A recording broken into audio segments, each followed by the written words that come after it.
Hello and welcome to Shy Talk, an Irish history podcast. My name's Kevin Larney and this is a very special episode. This is our first guest spot episode that we've done. The first time we've had a guest on the show, and it's a great episode. Isabelle Duff came and told us all about the moral panic that miniskirts created in 1960s Ireland.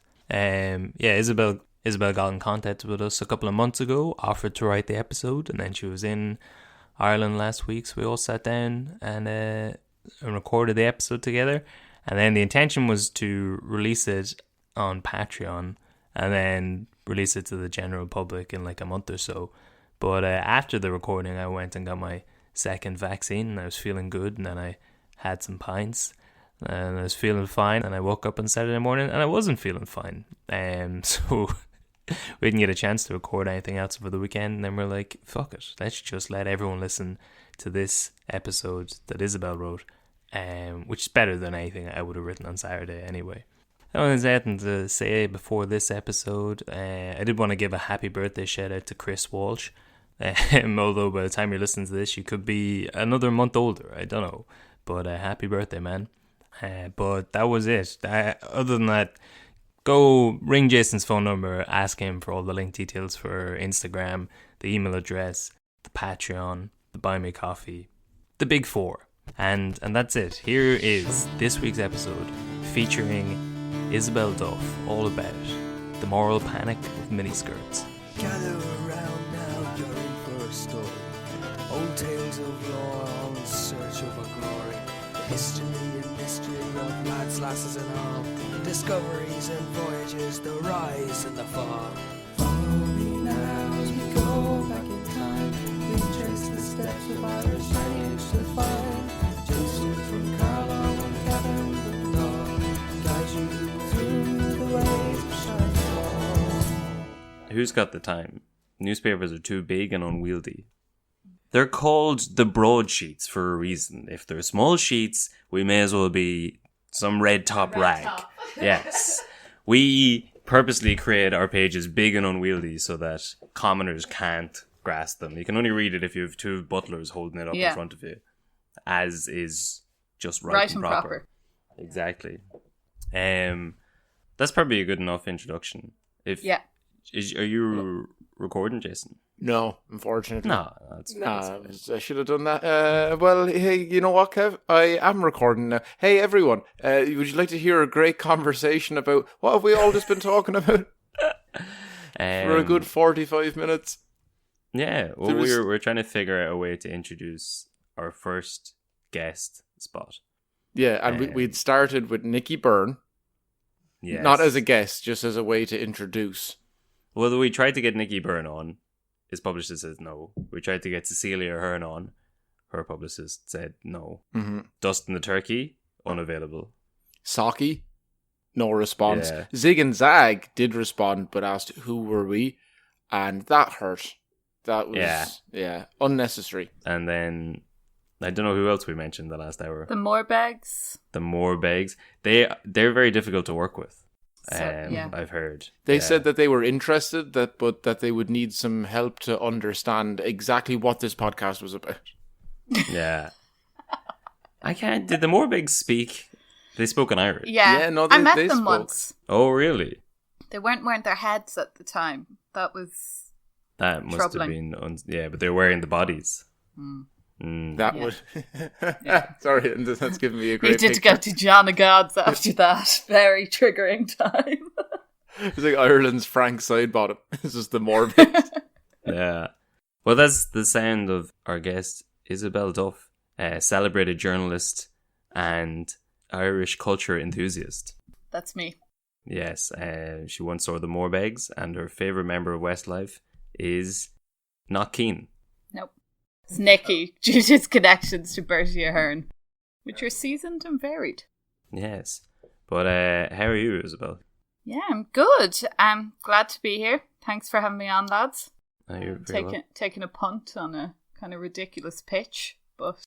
No, see, in the last, year and a half, quite a few people have offered to write stories, and no one's followed through. Yeah. So many people have done it, and at the start we were kind of like weighing up the pros and cons. Of like, I don't know, like it's a bit of a random shot, and then eventually we're like, just said yes to everybody because we know that like no one actually does it. But you've done it, you've followed through. Yeah. What it has given the us, gamble did not pay off. it's given Yeah. us. Usually, it gives us some great leads into stories that we have to go research ourselves. Because that's for the most part, it's like an optimistic, enthusiastic history student or someone who's just graduated and has their degree and they missed it and like want to do something fun in history. Yeah. And then within, I'd say, about 10 minutes of doing that, they're like, well, I'm not getting paid for this and it's shite and I'm bored. I don't care and history's stupid. So, Yeah, well, I actually did write an essay on this in college. So, Excellent. Yeah. So the work was half done already. It was. This is just now. I meant to say this to you both actually before we started this. I don't know if you saw it, Jason, but someone a student of history wrote into the Instagram there the other day asking about the like long-term effects of the famine. And last night when I came home drunk at about 2:00, I wrote a big answer out to her. I knew that would happen because that's what always happens. Oh.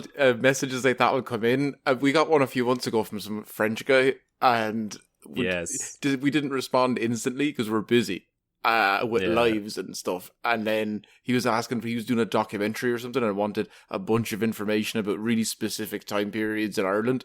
And then within like 2 hours of us not responding to him and he'd seen the scene message, he flipped out and was like, he just called us out on it and like everything you would expect was like, a Frenchman why are you to being say. so rude and difficult? Yeah. And then I was like, I'll show you. And then in order to get back at him, I thoroughly researched the Georgian period of Dublin. And I was like, I was sending him back stuff and I was like, here you go, you dick. And then after about 10 minutes, I was like, this is actually fascinating stuff. And then I forgot what I was doing. But then so I need to read back through it now again. But I really, the first sentence, I got her name wrong. I referred to her by her second name. And then, so it was immediately off to a good start. And then the rest of it was just like, have the famine is bad. Oh yeah, very, very bad, very bad. What are the long-term effects? On average, about £10 lighter per person. Yeah, that's about for the most part, a couple of inches shorter, maybe a couple of million people less. But then I heard today that it's ridiculous, but basically, if you're pregnant during the famine, any baby that was born for the next like 10 generations afterwards was like absolutely massive because of like the trauma. They were like Hulk babies that absorbed all the nutrients. And apparently all the babies being born during quarantine are also like massive and like machines. Really? Yeah. Because I'd read an interesting, I don't know if it's specifically about the North, but there's something about, children that grow up or are born in times of trauma are, like different, like physically, which is, strange. But then so famine babies stole all their mother's nutrients. Hang on, I need to start writing back to this student. Like, here's a hot take. Excusez-moi. One more. I'm going to get your name wrong again. And let me tell you about these famine babies. 10 generations. Are we even 10 generations past the famine? I was told that by someone in a pub garden. So yes. That's the sort of level of information that we like to bring to this podcast. This is essentially like, this podcast is, someone told this to me in a pub. Well, it is, the name history. of it's Shite Talk, and that's what I'm always confused by, how many people reach out saying, I'm a student of history, or I'm a lecturer I'm doing a PhD on this specific subject in Irish history. Could you help me shite talk history? You must be really struggling, aren't you? You're not like you've explored all options at this stage. Because if you've come to us early on in your research, like this isn't going well. You should think about a change in career. It's like you start reading proper books by proper authors, and then this is like the dummy's guide to Irish history. Like these guys are probably these will explain it to me in terms I can understand because they clearly don't know what they're talking about. But someone who does know what she's talking about is Isabelle Duff. That's what we call a really bad segue. A really bad segue in the business.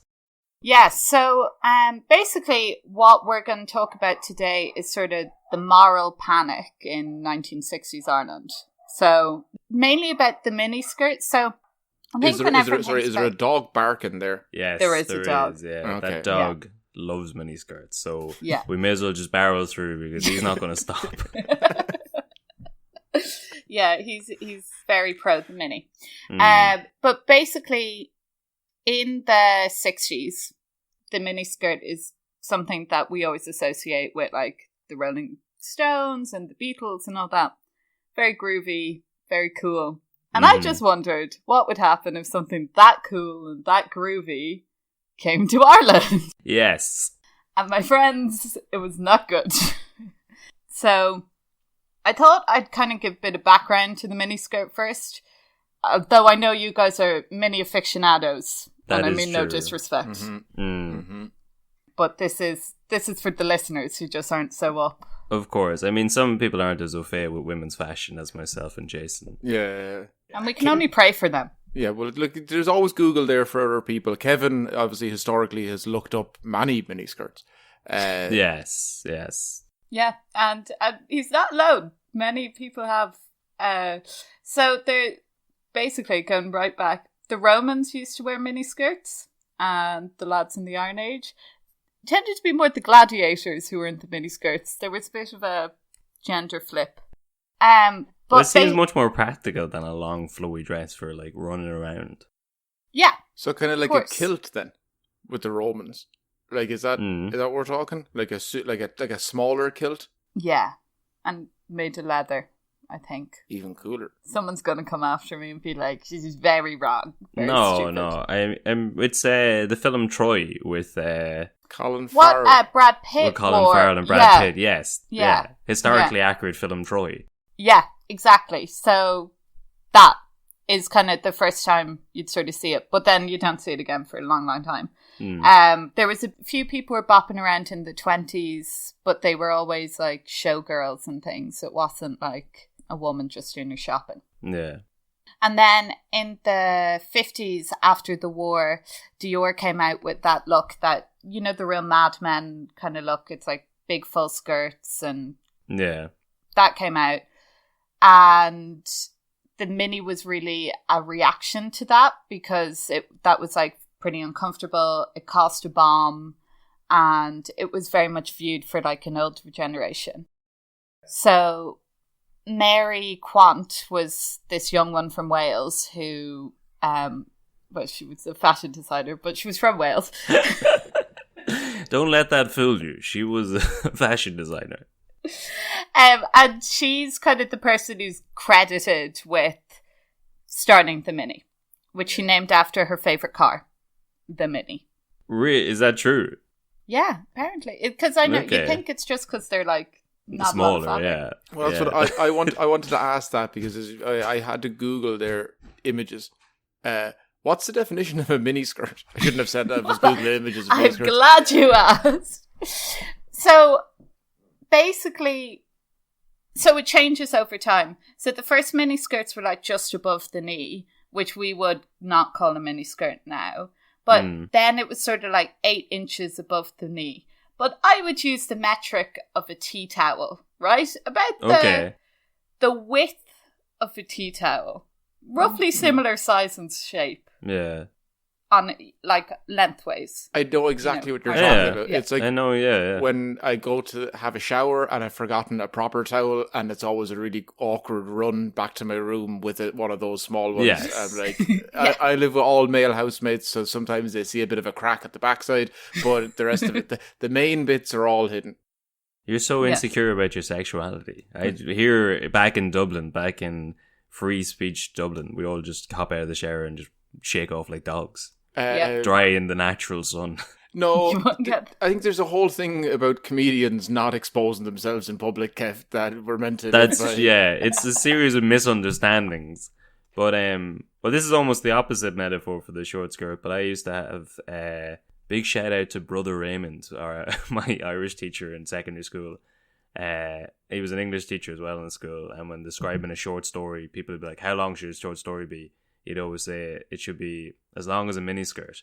Long enough to cover the essentials, but short enough to keep it interesting. And this is coming from like a 70-year-old priest. Well, his halcyon days, maybe just before joining the priesthood, would have been maybe peak mini. Yeah. Listen, he knew his way around a mini skirt, and big props to him.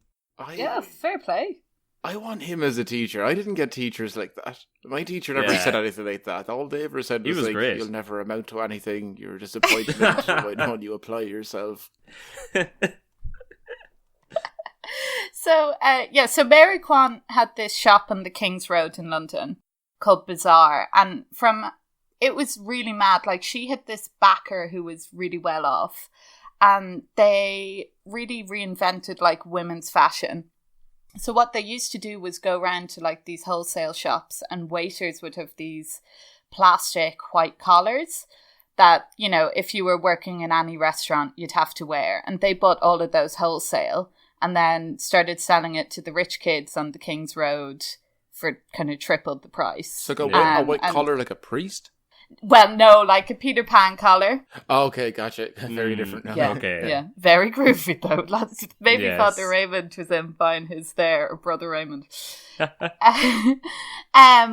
But yeah, so they say around 59 was when they start kind of creeping in. The skirts are getting shorter. But the big day out for the mini was when Jean Shrimpton, who's really famous, like the Kate Mossford Day, wore a white mini dress to the Melbourne Cup in 1965. Shocking.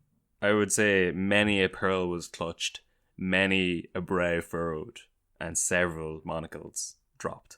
Mm-hmm. Aghast. Well, that very much was the reaction. Now, she maintains that the designer didn't have like enough fabric, and the other thing she said, she didn't wear hat and gloves.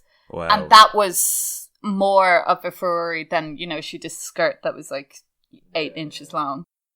But who's to say? You know, Jean is entitled to her narrative as much as anyone else. I'm sure that that's the narrative that the designer goes with as well. It's like, this bumbling idiot didn't have enough fabric. I ordered this weeks in advance for the Melbourne Cup, and I show up. First of all, there's no hat. There's no gloves.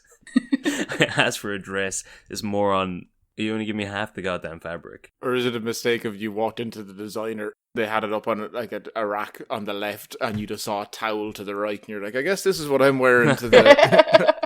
I'm in a rush. But there's actually a lot of controversy over who designed it, because there's this French guy who said it was him who invented the miniskirt. This does seem like something that men might have put into the world. Well, Mary Quant... That's true. You just told me. That's true. Yeah, you're right. Yeah, you just told me it was Mary Quant. Yeah, and basically she saw, when she was a kid, she saw this girl tap dancing, and she'd like black tights on and a black short skirt, and she thought that was just amazing. But then like a lot of French fellas said that they invented the miniskirt too. So Yes. it's hard to know. But Mary Quant quite generously says that she didn't invent it, her customers invented it by making it famous. That's very gracious. That's a good winner's attitude. Yeah. But it was really cheap, and it was really easy to make, and very different from what everyone was kind of wearing before. So that was kind of why it took off. And, you know, like the Rolling Stones and the Beatles used to shop at her shops. So then people would, you know, obviously think it's super cool. Yeah. And because if anything, that a skirt was less than 24 inches in England, it was classified as a child's garment, so you didn't have to pay tax on it. Oh, fantastic. What a loophole. I'm trying to measure out 24 inches here. I think it's changed since then, due to the old rising hemlines. Sure, or just like the Tories' love of taxing anything. Anything fun. Anything fun. But so what's really interesting, there's an economic theory called the bare knees bull market theory that indicates that in times of economic prosperity, miniskirts are in fashion because everyone's optimistic and they're delighted and they're happy to kind of run around in tiny skirts. But when there's a recession, long skirts come back into fashion. I mean, without thinking about it at all, that does make sense. In times of decadence and plenty, when eventually that comes crashing to the ground, that's when the church usually steps in and says, I told you so. You're living beyond your means. It's the skirt's fault and the homosexuals and, let's be honest, women in general. And then that's, although that didn't really happen in the last recession, but I think the church that's had a bit of a fall from grace just in and That's around the last true, recession. Yeah, they had to just kind of go along with it. They were like, yeah, and it's not your fault, women. Don't worry this time. Remember, we can be accepting and good sometimes. In the 80s, after the recession, there's like, wasn't a great time to be a woman in Ireland in like the late 80s. No. I suppose maybe the church used the argument that they too got confused over the children's tax and the miniskirts. Yes, yeah. I suppose they didn't really have a leg to stand on that time. But, so what, the bare knees bull market theory? Yeah, so basically I'd like in subscribe the to it. 70s, during like the oil crisis, everyone was wearing long dresses and stuff because... And is that because then in future, they're like, it's a bad economic time now, so we'll buy a really long skirt and then we'll have it for when the good times come back. We can just cut it in half and good to go. Yes. Because I can only assume. I was, as soon as you said, I was like, oh no, miniskirts in Ireland. In my mind, poor Ireland goes, that's just taking what we already have, making a version of it. Because I've seen what all of our parents used to wear back in the day, and they're like, that's not a denim jacket. That is, you got a big piece of denim and just placed it around your body and just kind of elastic banded it around and then just cut around that. You're like, that's or as not... kids, if I got too many holes in my jeans, and then my mum would just be like, you got jean shorts now, that'll do you another year, off you go. It's winter. Jorts are all the fashion. Nikki from Westlife was wearing a pair just the other day. Yeah, and look great in them. Yes. So by the kind of mid-60s, the miniskirts were everywhere, and school boards in America were saying that, you can't wear a miniskirt to school, and, there was all this kind of moral panic already happening in England and America where they were saying that, if you were wearing a miniskirt, next step, pregnant, next step, dead, next step, lost the empire, that's why JFK was shot, all that kind of stuff. Now, the mini didn't come out JFK was until 2 busy years after. looking up a miniskirt. Well, he took his eye off the road for a second, and then That was it. E. Harvey Oswald was trying to use the scope to get a better look at Jackie Kennedy, and misfired. So that's actually why the miniskirt got such a bad rap, because it was directly responsible for the death of America's first Catholic president. And that's why the Catholic Church would react the way they did. They took our boy. But it's funny because if you don't believe that, like, I've been up there because I'm in Texas and I've been to the JFK tour, and that's exactly what they say, and I know that because I'm the one given the tour. That it's and people get very upset by it. They say it's not historically accurate at all, and that it's quite offensive. Jack Ruby was a French fashion designer who invented the miniskirt in 1958. There will be no questions until the end of the tour. God, it's awful how, that false telling of history got out there. I can't imagine how that could possibly happen. Well, see, you're allowed to do it. You just have to say allegedly. You just said before. But then you wink and tap your nose so that we all know that's the real truth.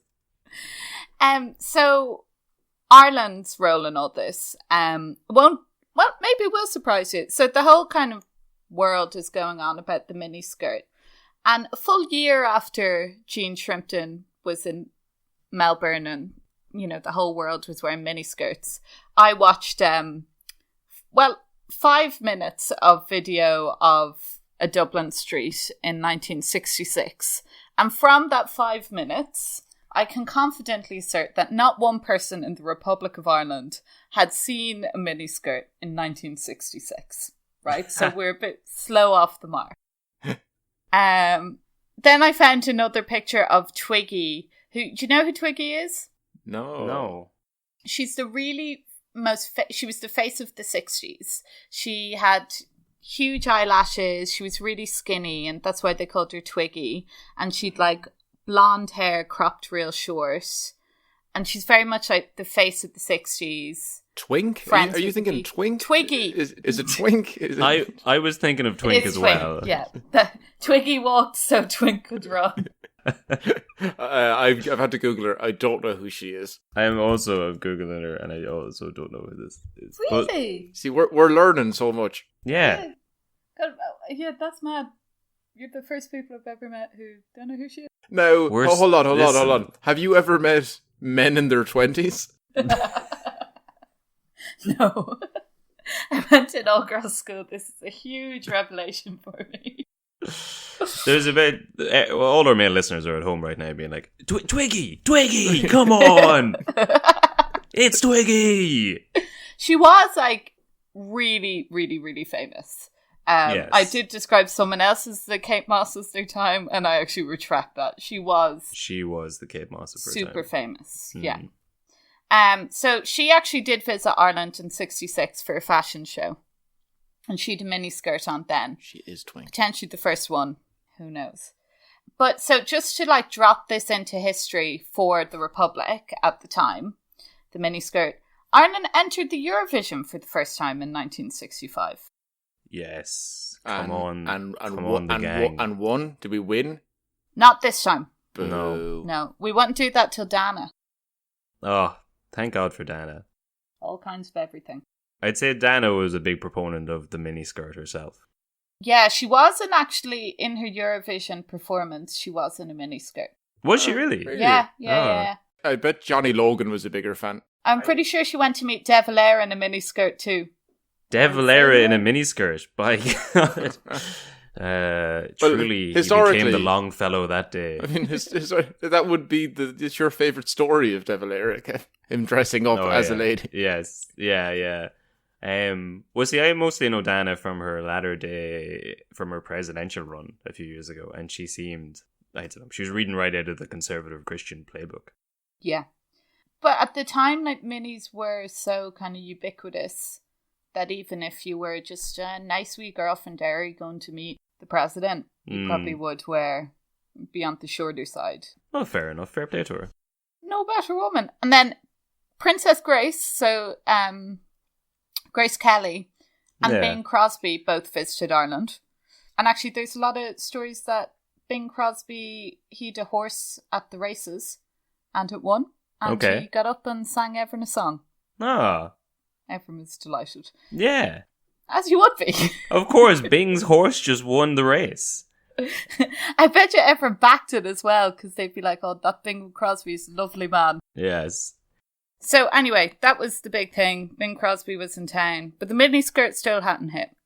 But Virginia in County Cavan did win the Tidy Towns in 1965, as an aside. Has the Tidy Towns been going on for that long? This was why I noted this, because it was a shock to me too. Jesus. Because I've always, like, whenever I'm driving around the countryside or going into, like, every town, when you go into it, is like, Tidy Town winner 2005. That's not true. You're just saying that. So many.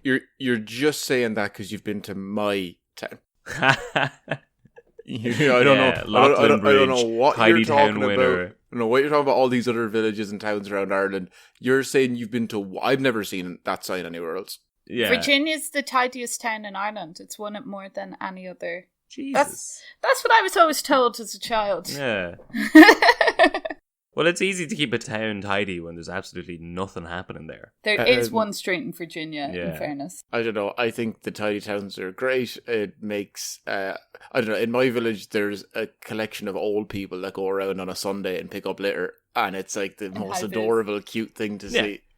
Look, listen, I'm not saying it's not great. It's a fantastic idea. I'm just saying there's more tidy town medals than there are towns, I think. And I wasn't aware it went back that far. But it'd be funny to see a town that has never won it. Cullen. Yeah. Okay. I could be shot for that sort of trick. Maybe we did win. We have the Cullen Garden Society after us now. Yeah, they've done terrible things. So I had this clip from when the Rolling Stones came to Dublin. I don't know if we want to put that in after or... Well, do you want to... Yeah, if you play it now and then we can put it in afterwards then. Okay. I just need to find the right bit. So basically what happened here, the Rolling Stones are after They're after playing a gig in Belfast, and they got the train down to Connolly Station, and they're interviewed by the good people of RTE. Dave Fanning, even on the air back then. Lovely Belfast concert. Lovely. I don't like Irish weather much. It's not much different from English, really. Well, what do you think of Irish Rainy. audiences? Very good. Very, very good. You expect a good crowd here in Dublin tonight? I hope so. Yeah. Vic, we've heard it said that this long hair makes you look like women. What do you think of this? I think it's a dirty lie. So do I. No, well, I don't know. No, I don't think it does. Well, it depends what your attitude is. Well, if you want to get a crew cut now, would anybody object to that? Yeah, I would. So I just thought that was kind of a good way to show how unhip everyone was. I'd imagine that's the same sort of question that would have been asked up until about 2005. What are you talking about? I Harry have long Styles hair was now. asked about his hair. I have a pandemic haircut at the minute, which means I haven't had a haircut for about 18 months. And I'd say once it got past about 4 inches, that's when people started going, every single Skype or Zoom chat opened up with, would you ever cut that thing? Or, look at the big girl. Look at the big girl with his long hair.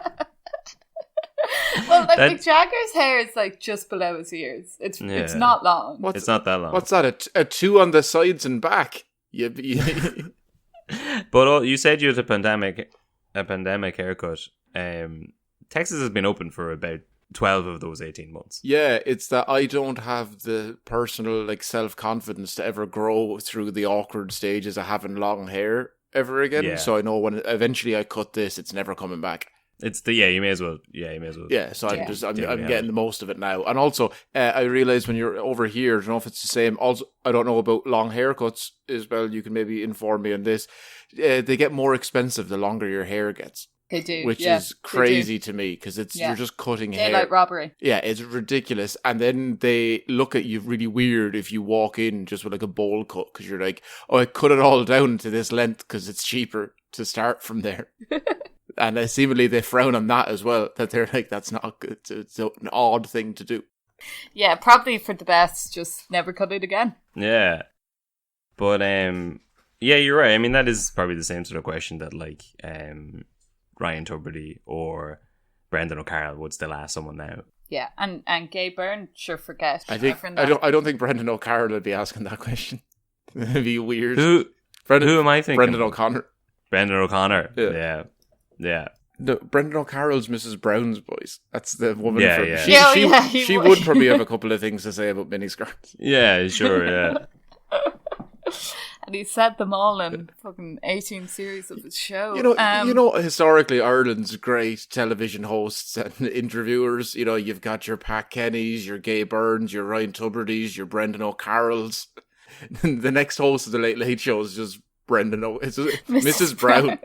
100% I can see Mrs. Brown being the host of the Late Late Show in our lifetime. Yeah. So you've been the Minister for Finance for the last 2 years, but we have found 400 million in your bank account. I want to see that interview. Then follow. I thought you were saying that Mrs. Brown would be. I know it's a bit of a step down as Minister for Finance, but would you mind coming on and hosting the Late Late Show? It's well, a second tour of the Late Late Show, sure, why not? Sounds good to me. Yeah. But basically, so around the time the miniskirts started coming to Ireland, we just come through our own struggles over the wearing of trousers, women wearing trousers. So there was a young person who wrote into Angela McNamara, who was the agony aunt in, I think, Women's Way Weekly. And someone... I love Women's Way Weekly as a magazine. Big fan.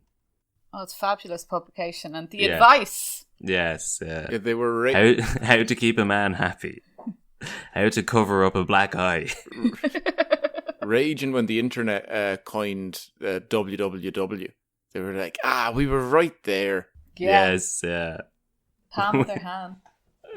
www.www.com. I wonder, it's still going. I wonder. Oh, really? Yeah. But it's a monthly magazine now. Yeah. They just can't change. They just can't change the name. Women's Way biannually. So she was. That's the way I'd have it as well, Kev. Too much by Angela's standards, actually. None of that. She was very anti all of that. Yeah. So someone wrote into Angela to say that their father didn't approve of them wearing slacks. And there was a big walkout of female students in UCD because they weren't allowed to wear trousers. Okay. You know, civil rights was just kind of kicking off, and Yeah. So were women in America burning bras, and in Ireland they were like, we'd like to be able to wear trousers, please. It's cold and I don't have any pockets. it's about 10 years off the bra burning, but like the Montgomery bus boycotts and all that were going on. What did Angela say in response? Do you know, I'm not actually sure. Because for some reason, I don't know what, I just pictured that it was like a priest on the other end, just going under the guise of Angela, and it's like, well, your father was dead right to be annoyed about you wearing slacks. Yeah, you shouldn't have tempted the good man like that. I don't know what she said, but I wouldn't say, knowing what I know about Angela, she probably said agree with your parents. Parents are always right. Yes, yeah. That tended to be her line. I'm not going to say that Women's Weekly was a psyop for the Catholic Church, but I will heavily imply it. So there's a very famous documentary called The Rocky Road to Dublin. We can play this clip later, where they're going around a school and all these kids are preparing for their confirmation in a Christian Brothers school. God be with them. And not only are the national schools supervised by the parish priests, but schools and colleges are, with rare exceptions, in the hands of priests, nuns, and Christian Brothers. With control of the schools, the clergy's fervent concern is that the child should get a good start in life. The effects of original sin are as follows. First of all, we are made less brainier, which means that in this day and age, doctors have not yet reached cures for certain diseases. But if Adam and Eve had not committed the sin, there would probably be a cure for nearly every disease, and people would have no hardship, and there would be no stupid people, which would mean that the world would be very rich. And some of the chief dangers to chastity would be going around with bad companions who give scandal, wearing very mini skirts, seeing bad plays and films, or reading books, knowing that they are bad. They were someone said, what's the kind of principal avenue to sin? That's what the teacher said. And this little kid says wearing very mini skirts. So this is kind of the root of the problem here. Because if you're wearing a mini skirt, you're akin only to Eve using the app. Yes. Famous proponent of the miniskirt. Although God made her nude along with Adam. And then she wanted a miniskirt so badly. Yeah, so if anything, covering up seems to be the sin. Yeah, definitely. But a misreading, obviously, in this Christian Brothers school, because they thought this kid was... I'm sure there was one priest in the school trying to hammer home my point there. But the children should all be nude. It's as in the beginning, more than the one Garden priest. of Eden. Yeah, more than, yeah, I think he's right. Yeah, Father Maguire's onto something there. So once the mini did eventually arrive in Ireland, kind of a couple of years late. Well, sorry, were you going to talk any more about the Rocky Road to Dublin documentary, or was that just that clip? Well, there's that clip where the kid is like, miniskirts, very, very bad. Were they all French that made that, or it's partially French made? I think the director is French. Maybe. I just find, I don't know if you've come across this much, but I find a lot of the French love, anytime I've met a foreign person who loves Ireland. They love the zombies. They love the Cranberries are big, all sorry, over. Yeah, sorry, the Cranberries, not the zombies. With their big hit single, The Cranberries. The whole of Europe loves the Cranberries. And the Corrs. Yeah. But the French, I think, more than anyone else, you meet people who like Ireland. I've met like You're gonna say the trad? They fucking love love trad. trad. they love trad, they love revolution. Like I know a few French people that come over here, and like they'll be the first to get like 1916 tattoos and like 32 County Republic. Like they are really going hard for like a lot of. That's because they have a lot of residual guilt because they were meant to help us out so many times and they never feckin' did it. They never followed through. They sent the Americans a fucking Statue of Liberty for their revolution, and couldn't even send us a boat full of soldiers. Yeah. But yeah, Rocky Road to Dublin's a weird documentary because it shows in Ireland that Shirley didn't even exist even then. Because, there's a priest going around singing to all these patients in a sick ward. I believe he went on to some children then. Father some children. And then, Dark, you have to clarify that. And then, they go around to all the trad bars, like you're saying. And yeah, I don't know. Whenever there's tourists around as well, we put on a different self to them. It'd be hard for any foreign journalist to get a proper idea of what the country is like, because as soon as anyone starts asking me questions about it, I remember being at the Fla a few years ago with a French friend of a friend, and at some point we were in like an after session upstairs in an apartment, but all the walls had been knocked through, so it was like bathroom, kitchen, sitting room all in one, and there was a ceilidh happening in the middle of the room, and me and her were sitting in a bathtub, and someone came over and handed us pints. And she was like, "This is exactly what we think of your country." I was like, "Yep, every Friday, Saturday, Sunday, week in, week out, rain hours. We love it." And then took a bite out of a fucking thing of turf and just started singing Aaron Levine like this. I feel like we put on. I don't know. Yeah, Well, it's like we made a friend emigrate just so we could have a party. Yeah. You know the Titanic, the party in third class. Yes, that's what they think is going to happen every time anyone comes like round to my house for a party. They're like, "Yeah, here we go." And it's they're not wrong. No, they're not wrong. I can't remember what it is. Is it the Hofstadter principle? Like you can't measure something. You can't measure subatomic particles without changing them. If someone tries to like put us under a lens, we change into. Like every stereotype that's ever been written about the country. But sorry, that was a rant about how much the French love us and how sad it is. How it'll never make up for what they did to us. So basically around this time you start seeing people write letters into the paper. No Joe Duffy then, you see. Yes. To complain about young ones in their miniskirts and how everything else that was going on in the country, it was actually their fault. Pretty well reasoned, if you ask me, right? It's always been the way. So there's this woman who wrote into this. Well, I assume it's a woman, actually, might not be.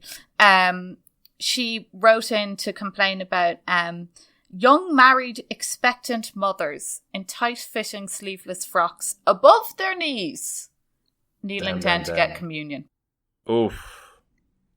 Yes. And you just can't do anything right because they were married. Yeah. They're going to have babies. Mm-hmm. They were at mass, getting communion. But still, they were in trouble. I mean, but you're bringing your husband of 76 years to church, and then he's got wandering eyes.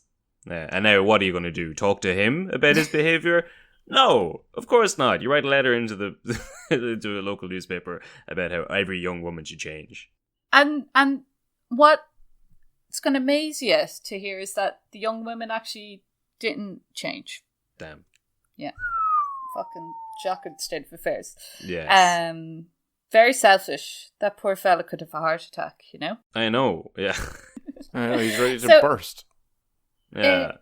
So in 1973, 600 female students walked out of Carysford Teacher Training College because there was a ban on miniskirts. And they said, enough is enough. Yeah. England have had it for 8 years. We want it too. In fairness, of all the places where you should be like, okay, teachers in training, let's not be sending out these young, attractive ladies who are good. Like, it's tough enough for lads to learn. We were just out of hedge schools. We barely have lads finishing the intercert. We can't keep lads in school until 50. Maybe that's why they're like, right, girls, let's put miniskirts on them. Actually, let's get. That's how we started keeping men in school to 18. They're like, I don't need to go to the working world. I'm fine with these soft hands. I'm going to sit here and write Latin for the day. I'll hang along for another year or two. I'll see what happens. See what this happens here with this new. Yeah, and actually in the year chance. 1974, It's like the 20th century version of just doing like acting classes and drama. You're like, no, I'm just going to be here. I've realised there's way more women doing this, but it's not one particular sect of school. It's just school. Yeah, but the only way to get people for the opposite sex into the school was to get them doing, Grease. Okay, because we did do that in our school. Latterly hairspray, but then they had to put a stop to that. Shocking. So a judge in Limerick banned the miniskirt from his court. So if you were in a miniskirt, if you were up on charges, or you were saying, you were a victim of a crime, or you're in the jury, no justice for you if you were in a miniskirt. And you don't deserve it. No, I thought that he was banning other like judges from having miniskirts, because those robes would look great if they were just like knee high for men and women.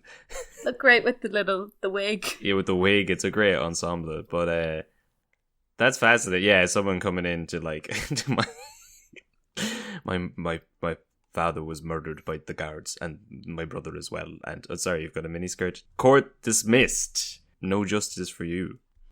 And actually, someone who was so famous for wearing miniskirts was Bernadette Devlin. They called her Fidel Castro in a miniskirt when she went on a press trip to America. And because she was like really young when she... Yeah. Very good. That's much better. Yeah, so she was famous for wearing miniskirts, but like everyone was at the time. It was just... next to Jerry Adams and the lads in their Aaron jumpers, and she seemed very cool. And she is very cool. I'd love to do an episode about her. I loved I thought you were going to say this. I just have now the image of Jerry Adams in a miniskirt. So everyone was wearing them. Yes, Jerry Adams. I wouldn't be surprised. Like, he'd started Gary Adams. I was going to say he'd started his Twitter campaign back then, making everyone like him. It's like, here's a photo of kittens. Here's a photo of me in a miniskirt. Here's an article saying that I was never a member of the IRA. Could you please forget my past? Here's the locations of those bodies I bear. Oh, nope, that's not for public. Did you ever see me in it? The next time he gets arrested, I guarantee within a week there'll be a picture of him in a miniskirt to like distract people. And you know what? It would. I'd go for it, yeah. More power. Twitter is losing its mind over Jerry Adams' new miniskirt. We've already forgotten about last week's allegations. So I found this letter that was written into the Connacht Telegraph. And the reader describes an incident where he arrives into Bala, or Balala, but I think it's Bala. And no one from the West here. And then 3 girls, and it's very important to specify they were not locals. They were young ones up from Dublin or further afield on their holidays. Will young ones up for Dublin ever stop causing ructions in this country? Well, quite. And they were wearing miniskirts. And then a priest came up to them. And the chap who wrote in the letter didn't know what was going on.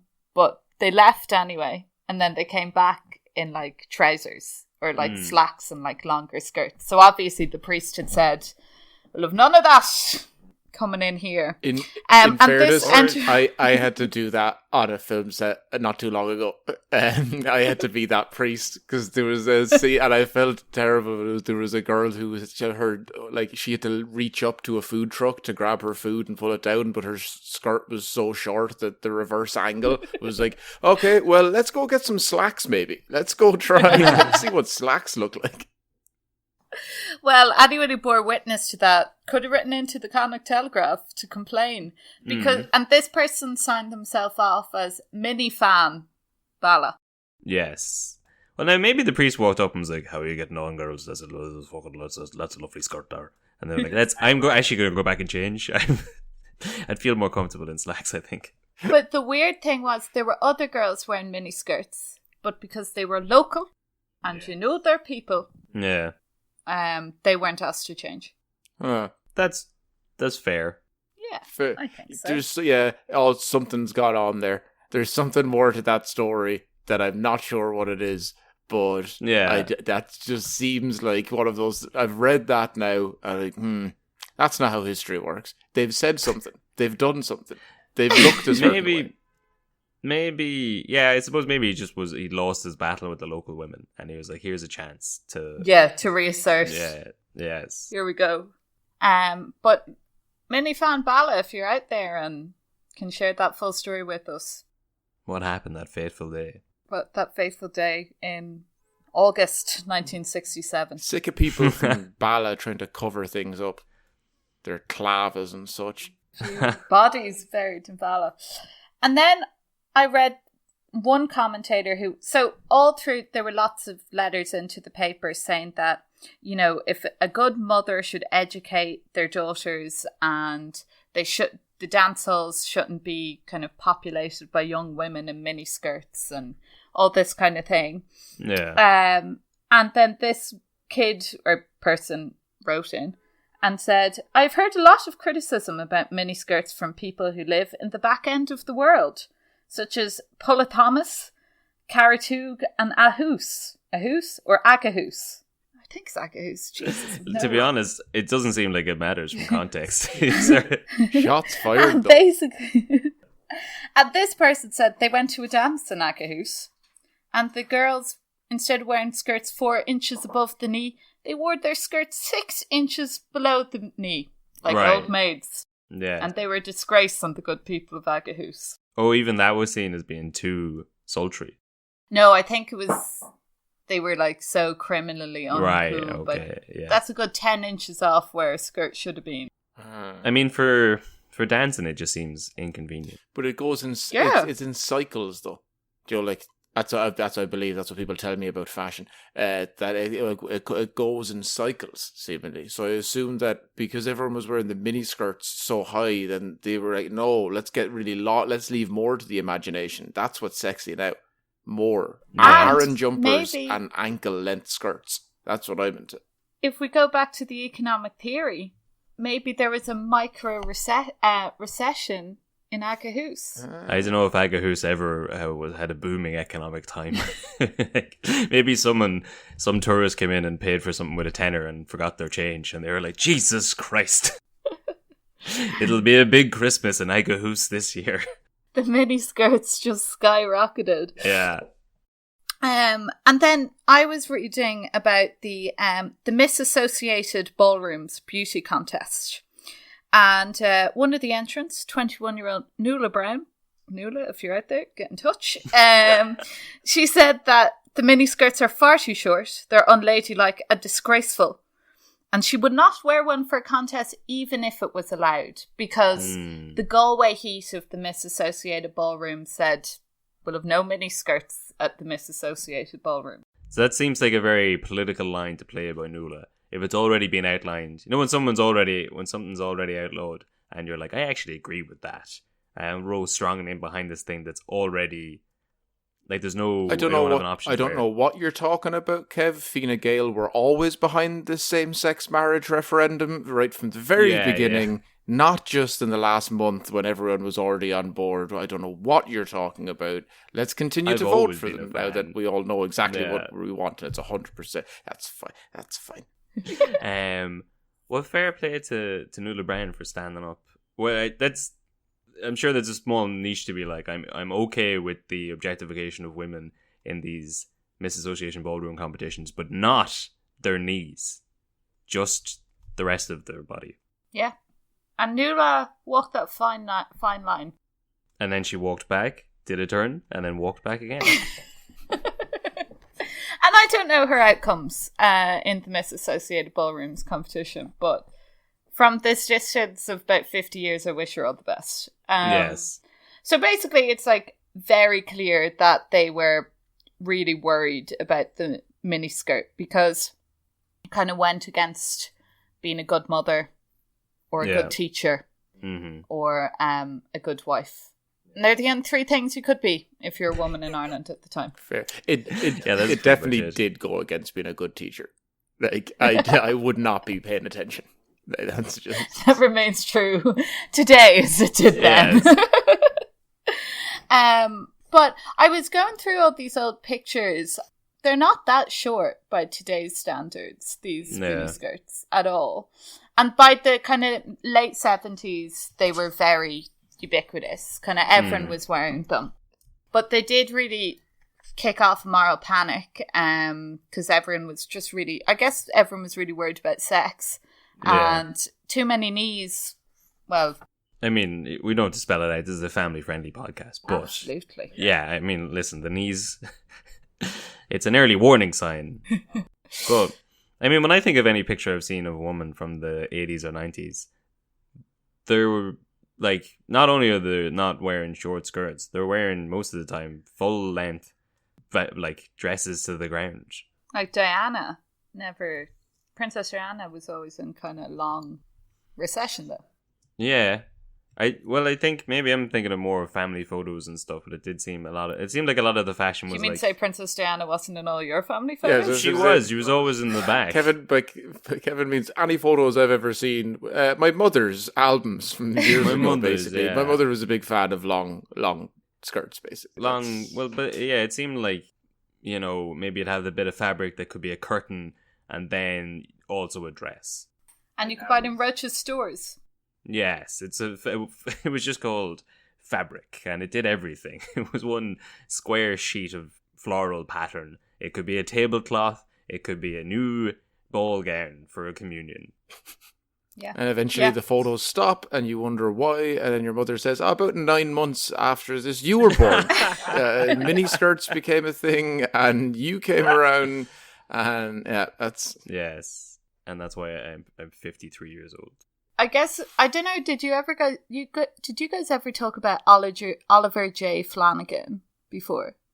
Right, this is probably a good place to end it, right? So, in 1966, Gay Byrne came on The Late Late. Year of the Beast. And it was like, well, it was for Gay Byrne, actually, as it transpired. So, they did this kind of bit where they pulled couples up from the audience and to win, you know, a hamper or whatever. It was like a his and hers marriage game.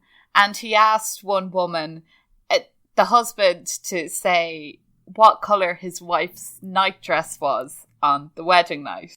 Jesus, Mary and Joseph. Does he say, well, I don't know, she wasn't wearing one? Oh. That's what happened. Yeah. Oh. Because Gabo walked him right up to the line, and then the contestant jumped over it, set fire to the line, set fire to the Vatican in doing so. He did more damage than Sinead O'Connor ripping up the Pope's photo on SNL. This was shocking. Oh my god. Yeah. I can picture this in my mind's eye, the cheekiest of grins. Like, well, she wasn't wearing the camera super zooms up to his face. He just turns 90 degrees and winks. A little star flickers out of his eye. They tried to get the Late Late cancelled. The bishops and everything were writing into the papers. Can't be having that. And there was a Fine Gael politician, Oliver J. Flanagan, who got up in the Dáil and said there was no sex in Ireland before the Late Late Show. I could see them being against it, though. They're like the moral decline. They're out there wearing skirts. They're talking about sex. There's some gay guy hosting it. Of course, the church are going to be. They're not going to be fans of this television program. And Fine Gael were holding their hands through that. Yes, I knew the name Oliver Flanagan sounded familiar. We did talk about him before in the Mary Elms episode. He was the famous. I don't know. Was it in the 50s? But he got like a big anti-Semitic speech post World War II in the Dáil, where he famously said, where the bees are, there is honey. Yes. And where the Jews are, there is the money. Oh my god. It was like, and he's also the father of... The Room. Yes. Now, maybe in his defense, so that was July 1943. So that's, it's not post-Holocaust, but it's certainly... just sort of in the middle. In the middle of the Holocaust. And he was like, sure, listen. I'm not saying no smoke without fire, but... well, it's also, you can just... I know it's a history podcast, but it's one of those you're allowed to say post-Holocaust, because no one's going to come back and be like, hey, no. He said that during the Holocaust. Yeah. As I was talking to a friend the other day about like the all those shootings, that, like all the stuff that's happening in South Africa, and like the revolts and all of that stuff, and like news reports surfaced that these videos of them shooting innocent people, no, they're not recent, they're from last year. Like, that's the defense. You're like, no, Fair don't enough. worry, these are deep fakes, they're from 6 weeks ago. We've cleared that situation up. Don't worry about all the That's videos already you've seen. old news. Yes, they actually happened, but not right now. Not close enough for it to be a problem. Oliver Flanagan's son is Charles Flanagan, who's the current. He was the Minister of Justice and Equality up until last year. Keep him away from the late. Yeah. Do you reckon that's kind of a poison chalice in terms of looking back in history? The Minister for Justice and what? Just like no matter what you do in 50 years' time, you're looked at going, they were doing a really bad job, right? They were just... Yeah. Well, the Minister for Justice and Equality, I guess... Yeah, the Minister for Justice and Equality in the 2000s be like, no, women should be paid fair. Yeah. And in 50 years' time, we'll look and see. We'll go, yeah. kind of... You just never get a good review historically for It's a that. tough job.